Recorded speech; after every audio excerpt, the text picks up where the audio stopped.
Boa tarde, segundos anos. Primeiro dizer que é uma satisfação estar aqui com vocês, enquanto nossa vida não volta ao normal, vamos nos falando por aqui, né? Essa é a nossa primeira videoaula e nós vamos falar hoje do iluminismo, que é o primeiro conteúdo de vocês, o primeiro conteúdo do segundo ano.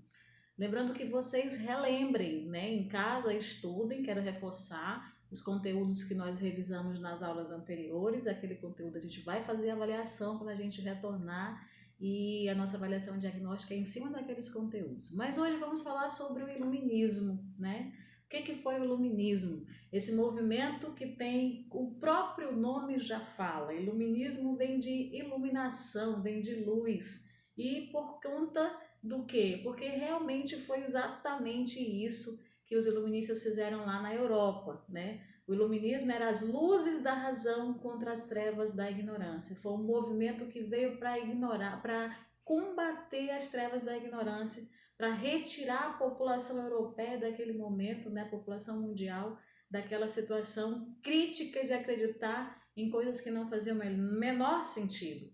Quando a gente ouve hoje que alguém já acreditou que a Terra era quadrada, a gente acha um absurdo, mas na Europa, em pleno século XVIII, final do século XVII, início do século XVIII, eles acreditavam que a Terra era quadrada, acreditavam que essa Terra era o centro, né, que o Sol girava em torno dela, acreditava que se você navegasse por muito tempo, você poderia cair num abismo e ser de águas ferventes e ser tragados por monstros, porque era tudo isso que eles recebiam como informação e pasmem, através de quem? Da igreja, que era detentora dos conhecimentos naquela época.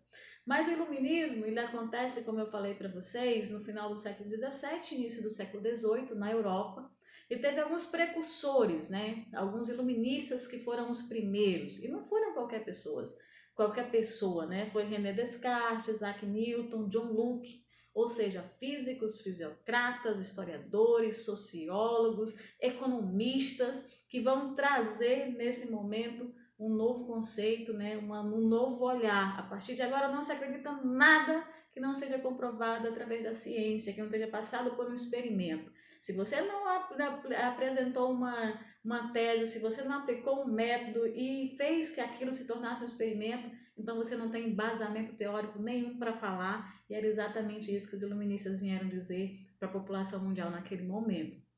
Começou na Inglaterra.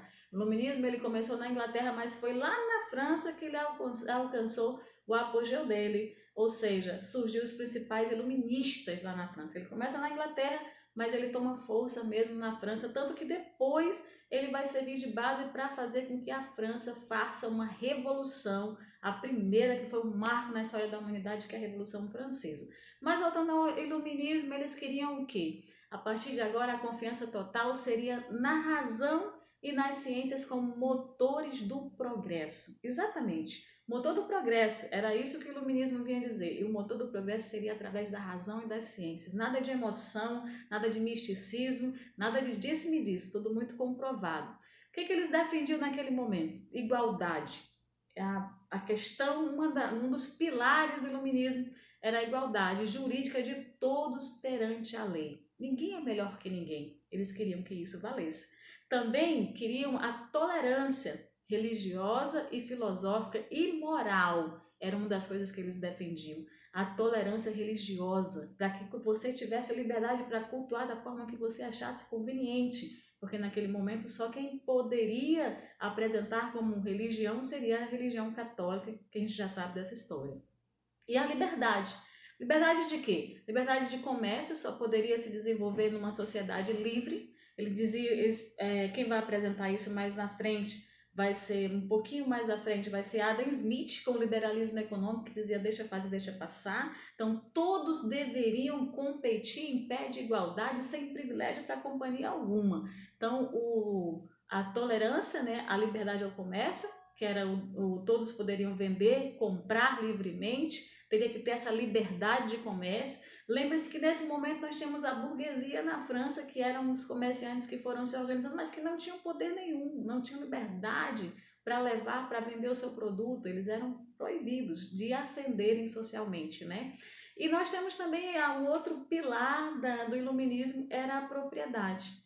todos tinham direito à propriedade. Então eles queriam o quê? Eles queriam igualdade, todos perante a justiça, para que a justiça, todas as leis, que as leis servissem para todos, que fossem iguais, tolerância religiosa e filosófica, liberdade de comércio, que todos pudessem participar da economia, e propriedade para todos e não somente para alguns. Eles combatiam o principal, o carro-chefe dos iluministas era combater o absolutismo monárquico. O que era isso? Eles atribuíam que era um sistema injusto, e realmente era, porque os reis naquele momento, a monarquia, eles eram tidos na terra, aqui eles eram apresentados como um representante de Deus. A igreja fortalecia isso também, diga-se de passagem, né? Então eles combatiam isso, eles combatiam o absolutismo monárquico, eles combatiam o mercantilismo, que foi criado daquela forma que veio, aquelas medidas protecionistas que foram criadas quando os Estados Nacionais se formaram, que vocês viram isso lá no primeiro ano, né? Então, que considerava, que objetivava fazer com que essas nações se fortalecessem, eles vieram para combater o mercantilismo também. Eles consideravam prejudicial o desenvolvimento espontâneo do capitalismo. Pasmem vocês, né?